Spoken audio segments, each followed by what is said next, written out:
also like on this mini course with the advanced mini course. It is directed to PhD students and researchers.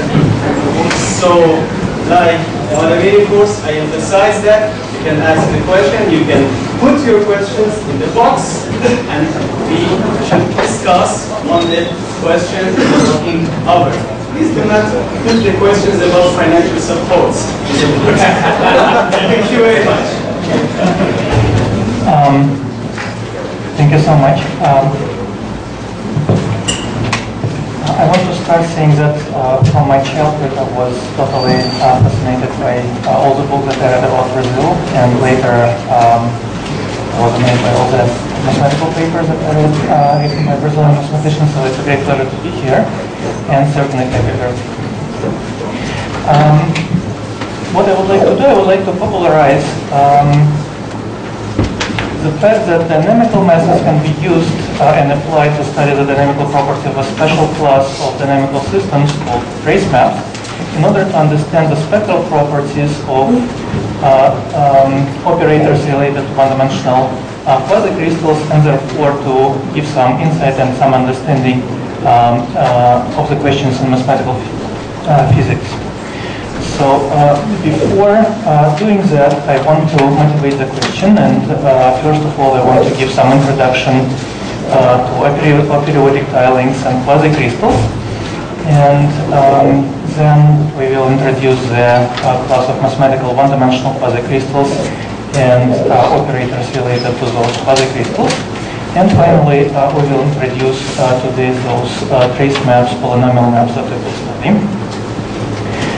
Then I will study the dynamical properties of those maps. It turns out that in some sense those maps are hyperbolic, and since we know a lot about hyperbolic dynamics, from here we can deduce lots of different spectral properties of quasi-crystals. Besides that, there is a special measure, density of states measure, supported on the spectrum of operators related to quasi-crystals, and that one is of a special interest to physicists.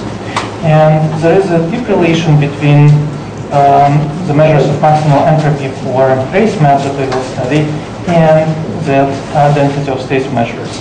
And therefore, answering the questions about measures of maximum entropy and using thermodynamical formalism, you can answer really non-trivial questions about integrated density of states. One-dimensional quasi-crystals are much easier to study than quasi-crystals in 2 and 3 dimensions. And that's actually the reason why people study those one-dimensional quasi-crystals. But certainly they want to know something about higher dimensional cases. One of the cheatings that you can use here is to consider direct products of one-dimensional quasi-crystals, and formally it's a multi-dimensional quasi-crystal, but you can reduce the properties of density of states measures and spectrum of those direct products to convolutions of density of states measures for one-dimensional quasi-crystals and sums of the spectra of one-dimensional quasi-crystals. The spectra of one-dimensional quasi-crystals are countersets, and therefore naturally you want to study the properties of convolutions of singular measures and the properties of sums of countersets. And we will review what was done here by different people, by Buchmeier, for example, and we will ask lots of open questions in this area as well. And finally, in some regimes, trace maps reserve compact surfaces and have smooth invariant measures on those compact surfaces. Moreover, it's possible to prove that there are homoclinic tangencies there, and therefore we enter the area of conservative Newhouse phenomena, and we will review what is known about conservative Newhouse phenomena, and we will talk a little bit about the results in standard family, because it's very much similar to what happens for trace maps, and we will also list lots of open questions. So this is the plan for this mini course. And I will start with a Hilbert problem.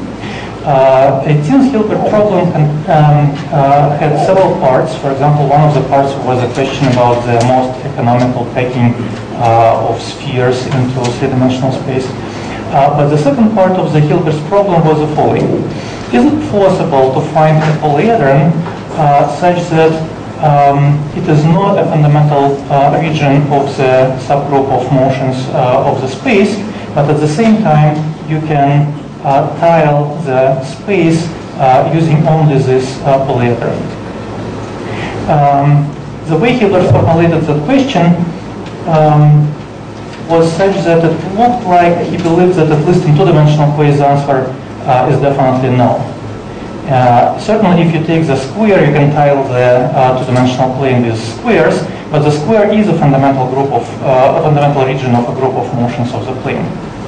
It turned out that in three-dimensional case the answer is yes, you can find such a polyhedron. It was given by Karl Reinhardt.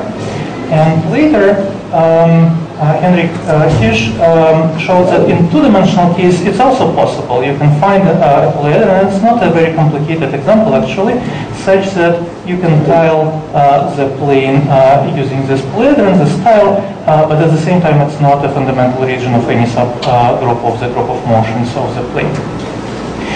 In that case, you can actually tile the plane using that one monotile in such a way that you still have some translation which leaves that tiling invariant. And so what we can do, we can ask a little bit, well, or seriously more difficult question. So let's ask the following question. Is it possible to find a polyhedron such that you can tile the plane using this one polyhedron, but at the same time any tiling of the plane is not going to be periodic, so it will not admit any translation of the plane that would leave this tiling invariant. There is a very serious progress obtained for this question very recently. An amateur mathematician from Australia, she lives in Tasmania. She's not a professional mathematician. She was, her name is Taylor. She just wanted that was kind of a hobby. But as part of that hobby, she prepared handwritten example. And that example was the following. You can take the right hexagon with some decorations, so you have some marks on the boundaries. And if you get the tiling by those hexagons in such a way that those decorations are respected, then you can tile the plane, but only in aperiodic way. And although decorations are not exactly here, so what you can do, you can change a little bit the tile, so you can get rid of decorations, but the tile in this case has to be non-connected. And so you have monotile that has several connected components, and you can use that one monotile and tile the whole plane with that monotile, and such example does exist. If you are more rigorous and want that monotile to be connected and simply connected, then this question is still open. So,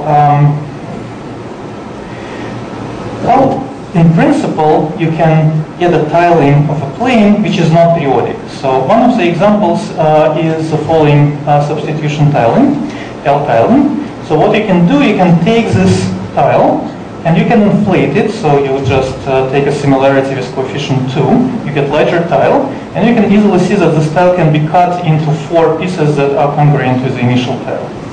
Okay, let's do the same. Let's inflate it. You have 4 larger pieces. Cut each of them. You get 16 smaller pieces, and continue in this way. So if you choose the position of the origin wisely, in the limit you will tile the whole plane, and that sequence of finite tilings will stabilize, and you will get the tiling like that. So how to prove formally that this tiling is aperiodic, that it doesn't admit any translation that leaves it invariant? Notice that if you take any small tile, let's call it tile of level 0, then there is exactly one way to find a larger tile of level 1, say, that contains this tile. And for any tile of level 1, there is exactly one way to find a larger tile of level 2 that contains this tile of level 1, and so on.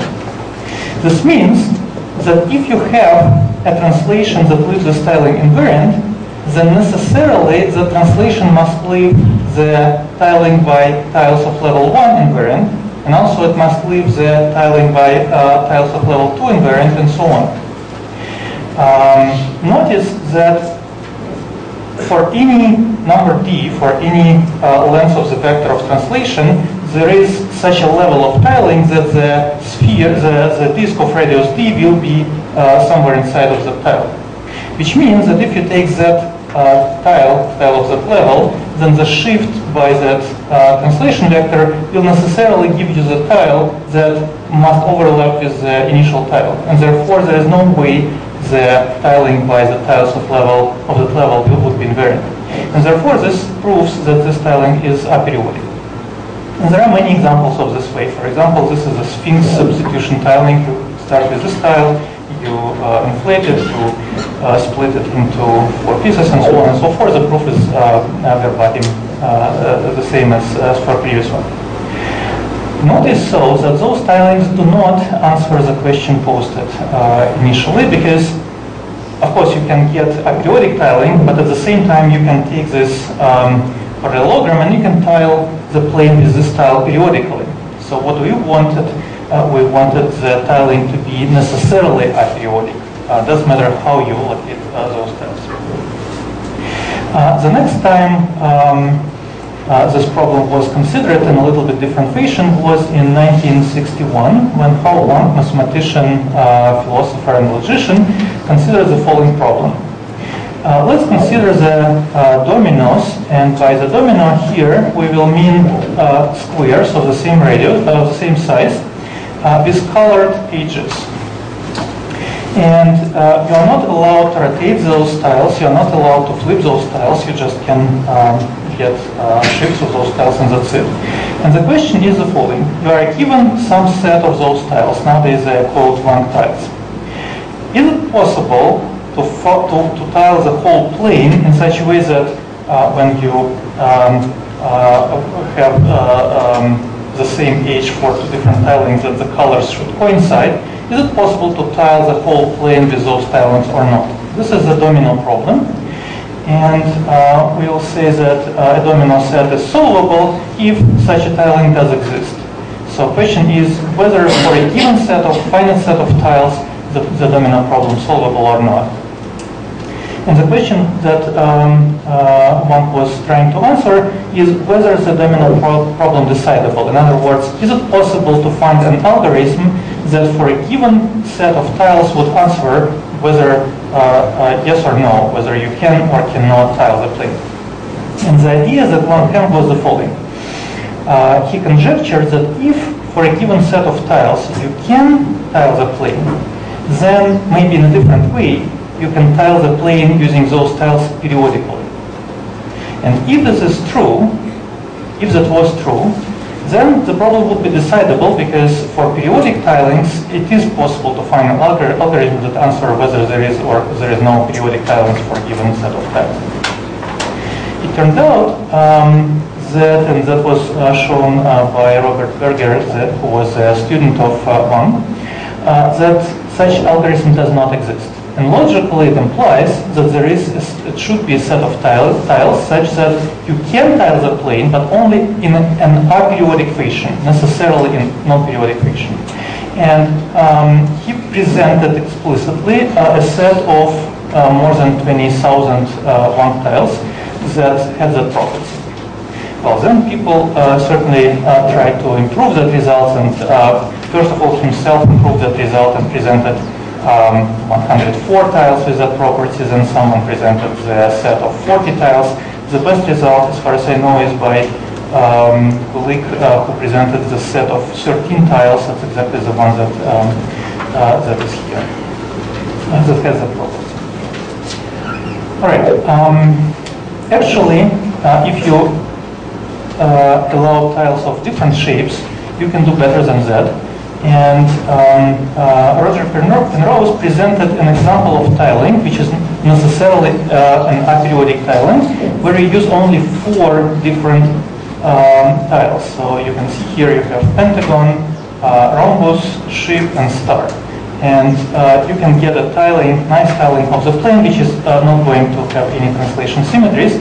And he based his approach on some ideas from 17th century monograph by Kepler.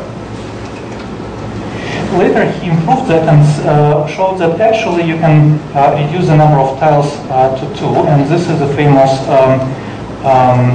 height and dart tiling. Actually, besides the shape of the tiles, you have some additional rule, additional decorations that you have to respect in order to get the periodic tiling.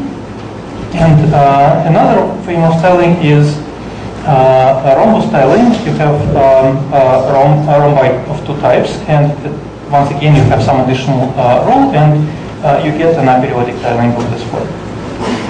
Now here you can see that on this picture this tiling has a symmetry, rotation symmetry, but it's not necessarily for this tiling to have the rotation symmetry. So what you can do, you can consider all the tiles that have finite patches that necessarily coincide with finite patches from this tiling. And if you do that, you get infinitely many different tilings, and all those tilings, and actually uncountably many different tilings. And this is Roger and Rose on the floor made in the shape of the tiling. And somehow those nice pictures, those aperiodic tilings, diffused from mathematical community to general culture in a sense. I remember how surprised I was in 1996 when I went for the first time in my life to Mexico City, went to the underground station and saw a huge panneau with a Mandelbrot set. And on the next station, a huge panneau with Julia set. And now non-mathematicians probably cannot explain what that set is, but they usually know that this is something that's called Mandelbrot and Julia set. So I believe that something like that now happening with aperiodic tilings. For example, this is a building in Melbourne, in Australia. Somehow there are strong groups in, that work with aperiodic structures in Australia and in Germany. So this is a building in Australia. This is not a random set of triangles that you see. This is actually a tiling that was designed by Radins. It was suggested by Radins. So you can split a triangle into some pieces and plate it and so on. This is another building also in Melbourne. And you can, in this decoration, you can recognize maybe the third and row styling, rhombus styling. This is an auditorium in the same building, and you can probably see that it was inspired by periodic tilings as well. This is the square in Helsinki, and not only you can see the height and dart Penrose styling, but you can also see those decorations that I mentioned, and you have to, so those points of those lines on the tiles are not exactly in the middle of the tile. So you must tile in such a way that those points coincide and those lines can be continued. In that case, you get periodic, you get Penrose tilings. I have no idea who the guy is, but the bench is definitely designed having that Penrose styling in mind. And this is a floor tiling in Carleton College in UC. Okay, this is interesting but not that surprising. You have some mathematical idea, and that idea is used by designers somehow.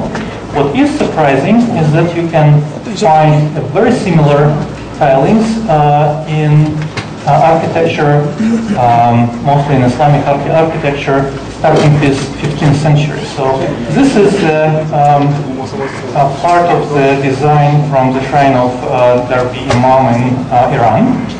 And well, it looks nice, but it turned out that mathematics behind this design is much deeper than just a beautiful location of lines and dots. Namely, you can continue this design in this way, and as soon as you do that, it starts to remind you on row styling, and the location of the points is exactly the one that you get in the row styling. So it's not quite clear whether designers of that time really understood what's going on, or they just had some rules that substitution rules that they passed from one generation to another. But after people noticed that, Steinhardt is a physicist who is known for his amazing discoveries of aperiodic structures in some parts of the life, and we will encounter that name later as well. After people noticed that this is the case, they found lots of different examples of similar patterns in architecture in Uzbekistan and India and so on. All right. Once again, this is curious, this is interesting, but it looks like mathematical curiosity, nevertheless. But this is a picture that is not a mathematical picture, it's a picture made by physicists. And on this picture, I will not try to explain what's on that picture, but what I will try to say is that this is a structure of some substance, some material, and you can see that you have something very similar to aperiodic tiling on this picture. So what you see here is a so-called quasi-crystal, and quasi-crystals were discovered by Daniel Shechtman in the beginning of 80s. And the discovery was the following. He worked with diffraction pictures, and for the crystals, the diffraction picture has some very light points, and the symmetry has there are some rules what kind of symmetry you can see there. He could see 5-fold and 10-fold symmetries in some materials that he found, and that was totally prohibited by the crystallography at that time. And when he was trying to publish his results, he had some troubles and some problems. People directly told him that he doesn't know the basic stuff from crystallography and so on and so forth. But then step by step in different universities, other people started to repeat his experiments and started to gain similar results or similar results for different materials. And step by step, it was recognized that yes, there are some materials, some structures where you have deterministic location of atoms in that structure, but without any translation symmetries. And so those structures are not periodic but quasi-periodic, or those structures are not crystals but quasi-crystals. And finally, last year, Daniel Shechtman was awarded a Nobel Prize in Chemistry for the discovery of quasi-crystals. So how do those quasi-crystals look like? Well, this is one example of a small sample of quasi-crystals. This is another one. Both of those examples are artificial in a sense that they were made in a laboratory. And the way to do that is the following. You prepare the alloy with some required mixture of atoms of different form, and then you heat it, and then you cool it very, very slowly. And then quasi-crystals can be formed. Initially, Penrose himself gave lectures and got questions like, is it possible to get those crystals that have that structure that you are showing? And he himself said, probably not, because what happens if you want to understand whether a given tile can be attached here or there, it's not enough to know locally what's going on. You have to know what happens on the next stage and on the next stage. So roughly speaking, you have to know everything that was formed before in order to understand whether you can take this tile and put it here, or maybe not. So it really doesn't look reasonable that the atom can actually see every crystal that was formed up to this moment already.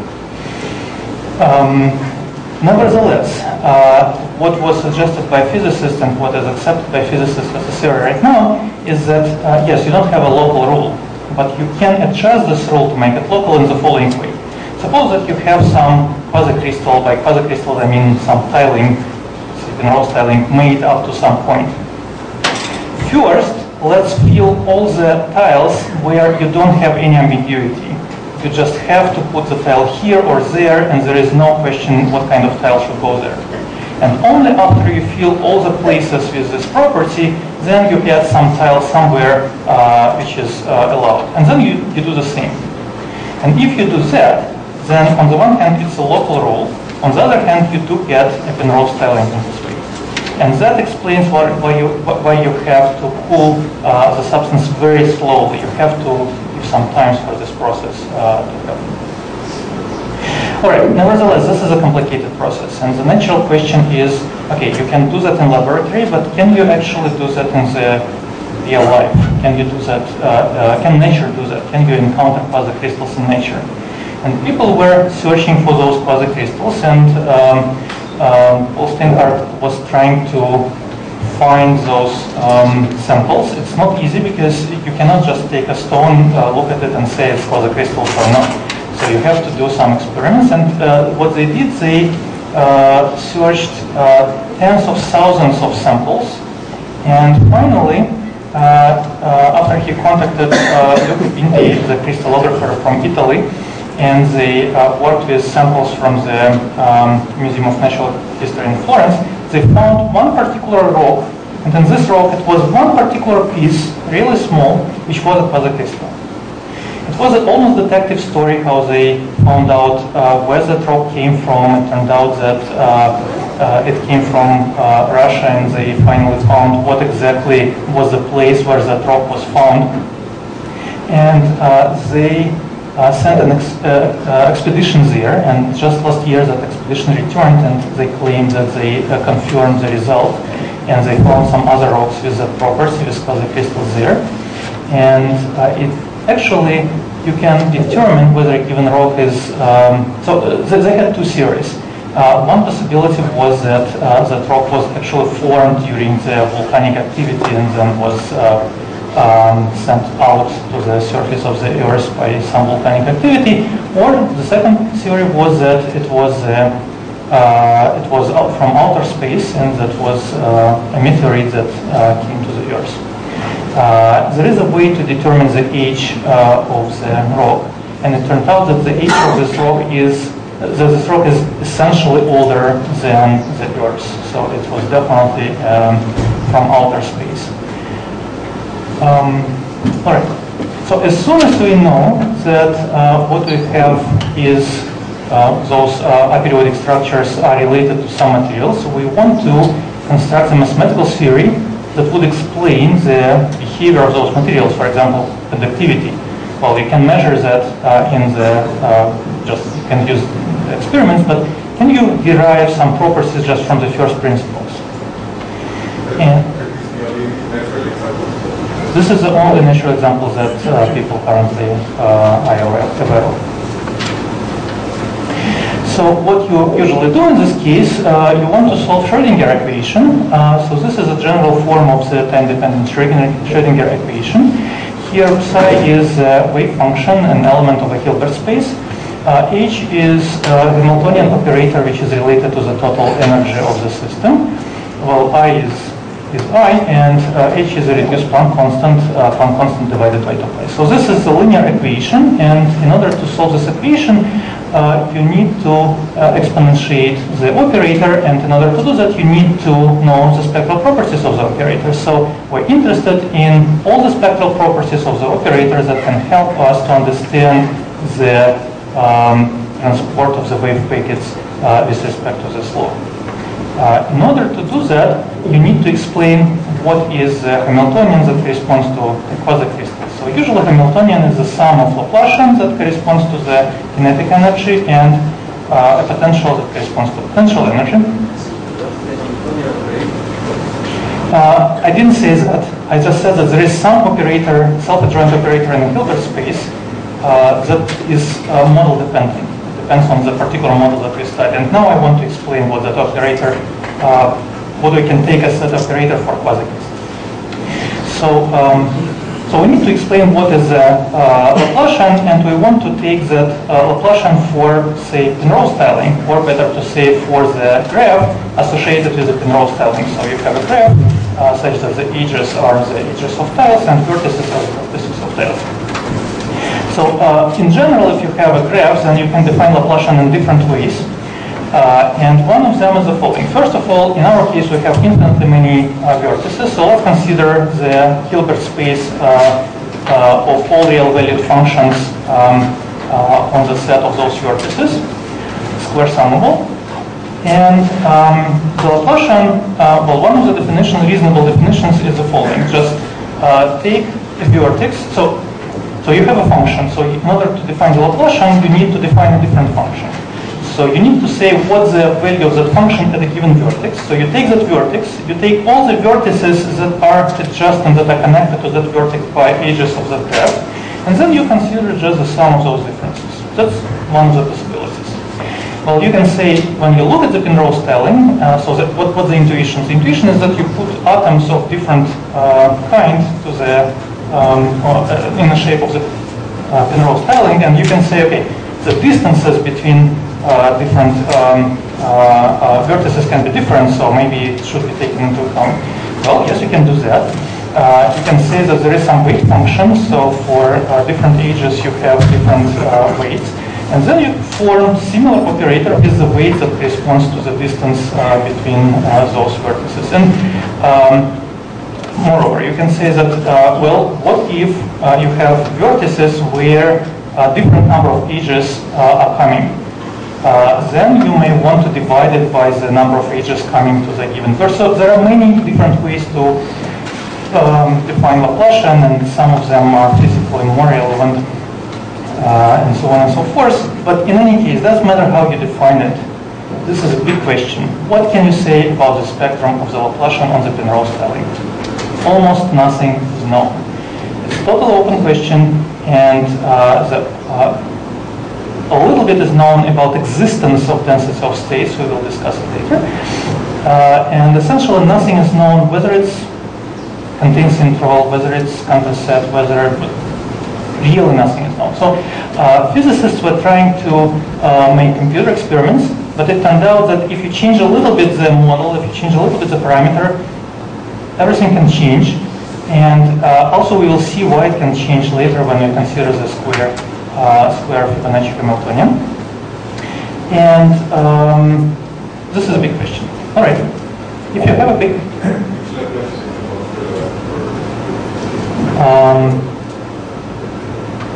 that's a good question. Nothing is known for any Laplacian, and essentially what is known for all of them.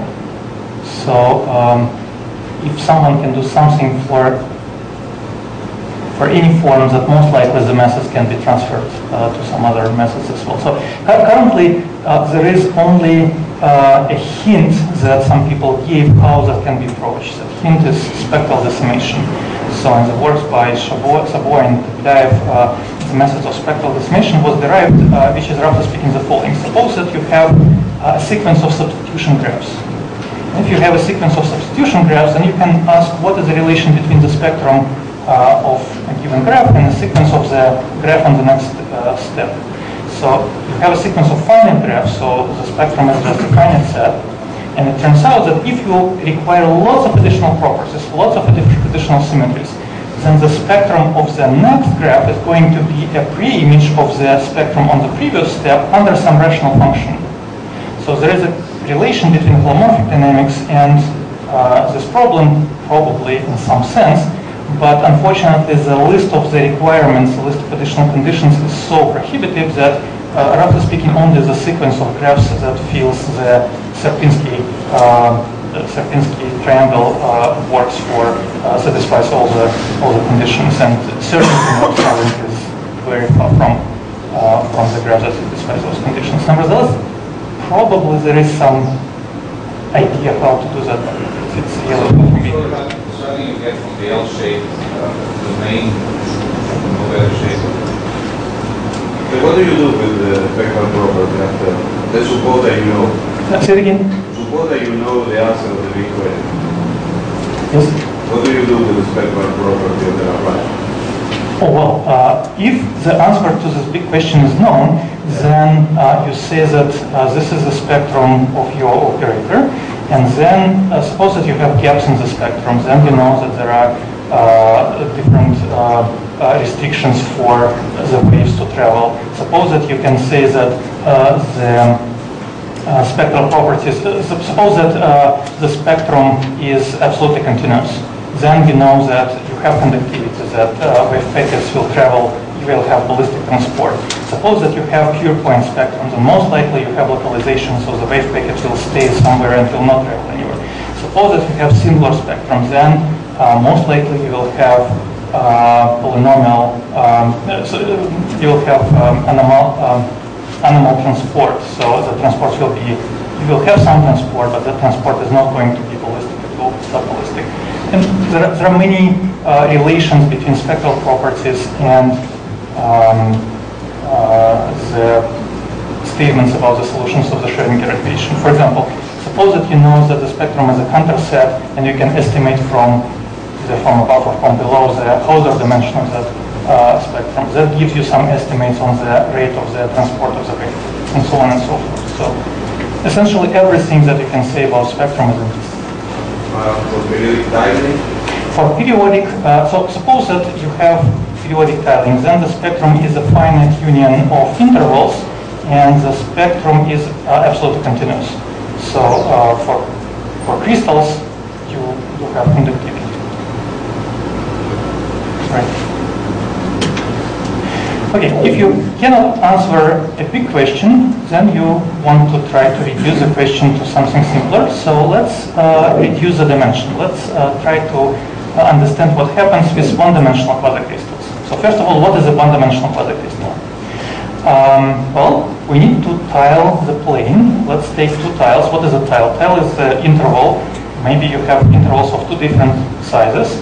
And then you just split the plane into intervals of two different sizes. So let's say A and B.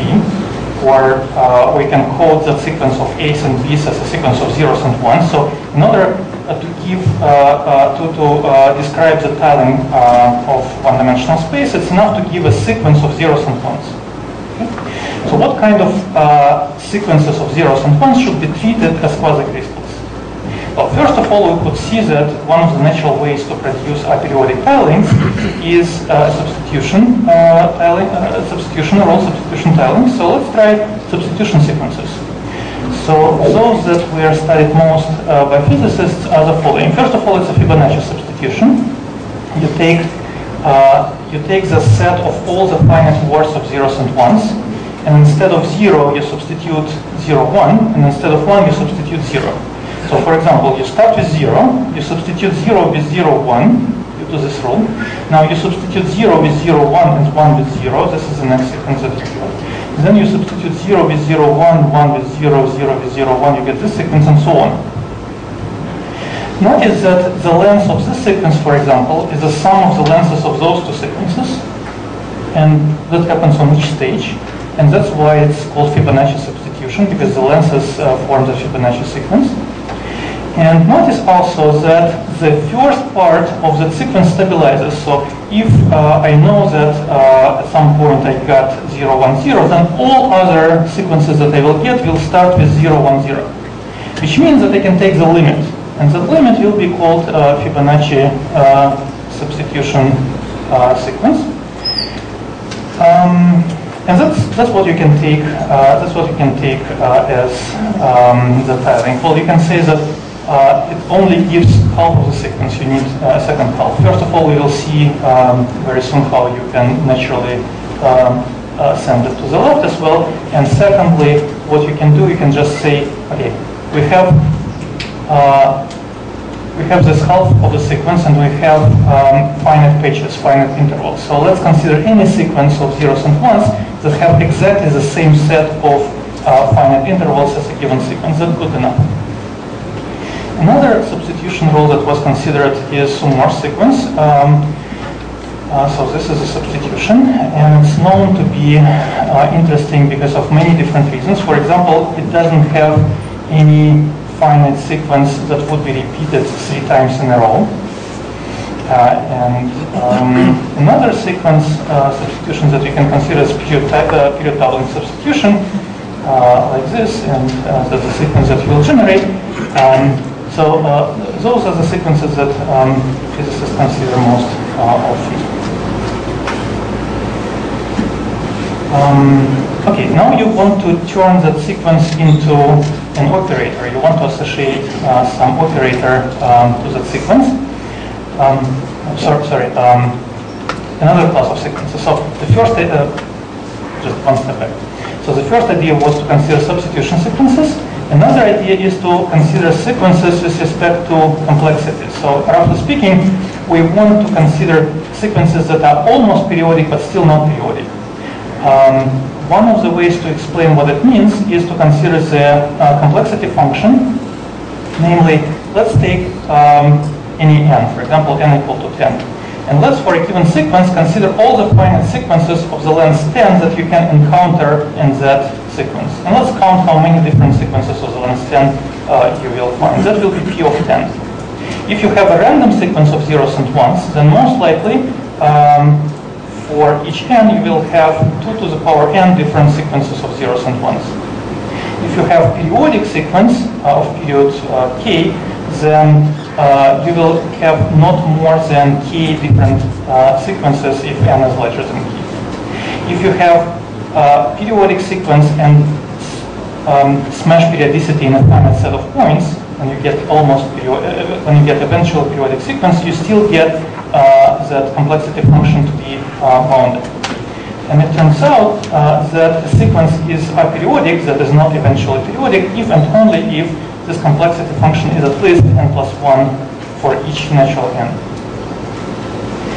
So next natural definition is to define a sequence as a Sturman sequence if that p of n is exactly n plus 1. So this is the set of sequences that just a little bit more complex than periodic sequences. And it turns out that you can describe them very precisely. So let's say that a rotation sequence that is associated to a given irrational rotation by angle alpha with a given phase omega is either this sequence or that sequence. So the only difference between them is that here I include the first point of this subinterval and here I include the second point. For most phases it just doesn't matter because that orbit will never hit that point. For some of them it will hit that point just once, and therefore it will be only one symbol that will change. But nevertheless, let's consider those sequences, and it turns out, for example, Fibonacci substitution, and it's a good exercise to show that Fibonacci substitution that we had generates a sequence which is a rotation sequence with given alpha and zero phase, and that immediately gives you the idea how you should expand it to the left, just rotating backward. And it turns out that sequence is Sturman if and only if it's a rotation sequence. So that's exactly the set of all the Sturman sequences that we can get. All right. Now, how do you define now the operator?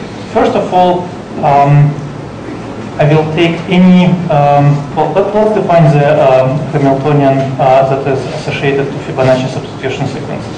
Fibonacci potential will be just that Fibonacci sequence, the infinite sequence of zeros and ones, multiplied by lambda. So I take only two values, 0 and lambda. Lambda will be a coupling constant, and roughly speaking, is responsible for the fact that the intervals in the tiling that you can consider can be either of almost equal size, and then you are have almost periodic tiling, or they can be of very different size, and then you are very far from periodic tiling, and that lambda is responsible for that fact. And you can consider Fibonacci Hamiltonian, which is a discrete Schrödinger operator.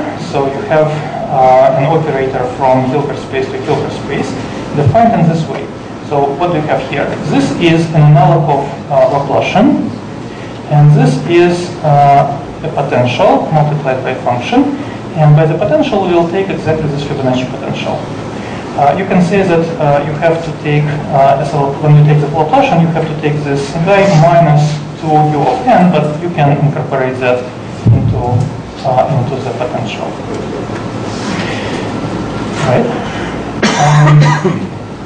So what is known about the spectral properties of this operator? It's known that this operator has a spectrum which is a Cantor set of zero measure, and it's purely singular continuous. And this is actually, as we will see, a general feature of one-dimensional quasi-crystals. You can say that, well, it's not exactly what we had for the Penrose tiling. For the Penrose tiling, we just wanted to have the Laplacian of the Penrose tiling. So how can you adjust the system? Because here the quasi-periodicity is incorporated into the potential. So physicists sometimes consider the following model. So let's literally consider that tiling of the line into the intervals of two lenses, lenses A and B. You get that tiling that corresponds to the Fibonacci potential, and then this is a natural analog of the weighted Laplacian that corresponds to that tiling. It turns out that there is not much difference in spectral properties between this model and the diagonal model, and somehow historically this one was mostly studied by physicists and diagonal model mostly was studied by mathematicians, but really it's almost the same thing.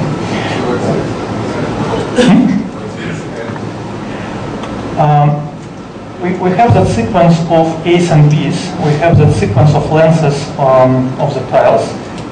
And so Sn is either A or B depending on the index on the position in the Fibonacci substitution sequence. So once again, you can, if you take the standard orthonormal basis in the Hilbert space, this is a matrix, Jacobi matrix that corresponds to that operator, and it's clear that it's symmetric, so it's a self-adjoint operator, so you can study everything. You can take it as a model here. Right. So now let's try to understand how you can get it. Yes?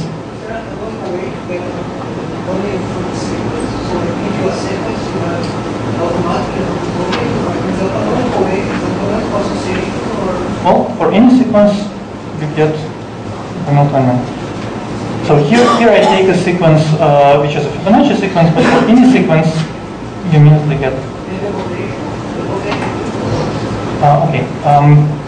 This is the most general form of one-dimensional Schrödinger operator, and as soon as you have a bounded sequence here, you immediately get a self-adjoint operator. So for any bounded sequence, it makes sense to ask what are the spectral properties. But certainly that set is too big and it's not physically relevant, and you want to restrict yourself to some class of potentials that corresponds to a particular physical problem. So we want to restrict ourselves to the class of potentials that kind of correspond to the one-dimensional quasi-crystals, either substitution potentials or Sturmian potentials.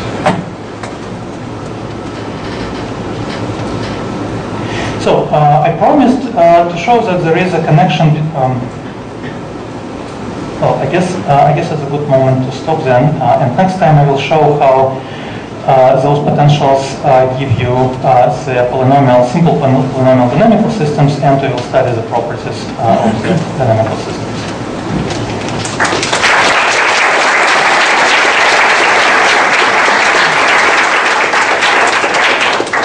Thank you very much. Any other immediate questions?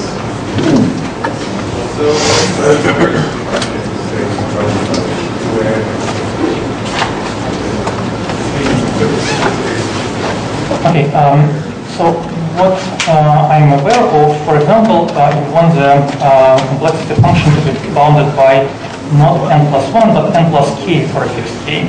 Then you will get a class of so-called quasi-Sturmian potentials, and it's known that those are exactly the potentials that have Sturmian potentials as a factor.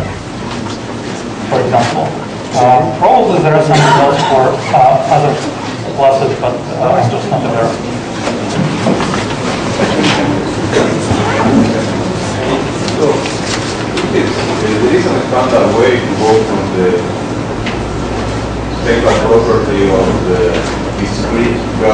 equation to the real one. So you have the differential equation of the real, for example. And then you have the one that is in state one. It's supposed to go from one to get the spectral property of the discrete one and transfer to the one on the... For continuum model. Yeah. Definitely. There is no theorem that would claim that if you have these properties for discrete models, then you have these properties for continuum model. But there are a lot of analogies, and usually what happens, people prove something in discrete case and then reprove the same using similar methods in the continuum case. For example, it totally makes sense to consider continuum model for quasi-crystals. So let's just take okay, so potential should be locally L2 function.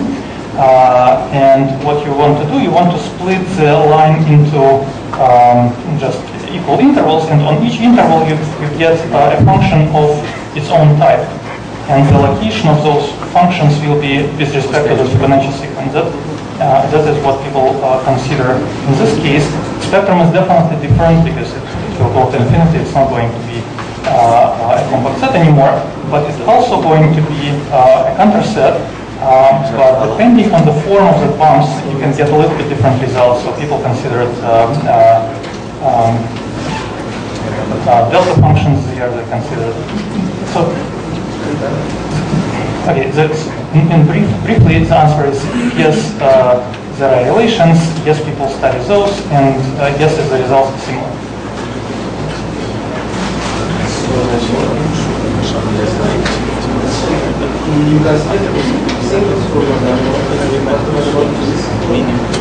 Once again, you get similar results, and you have to explain accurately what kind of potentials you want, but if you explain it in the right way, then you'll still get a spectrum which is a counter set of zero measure. But in order to derive more properties, you need to restrict yourself to more explicit potentials, and that's why we consider those simplest potentials. Okay, any written questions? For the first time, I will go to you, and then you come to me. And for the principal person, don't allow it. Dropbox status. Organizar.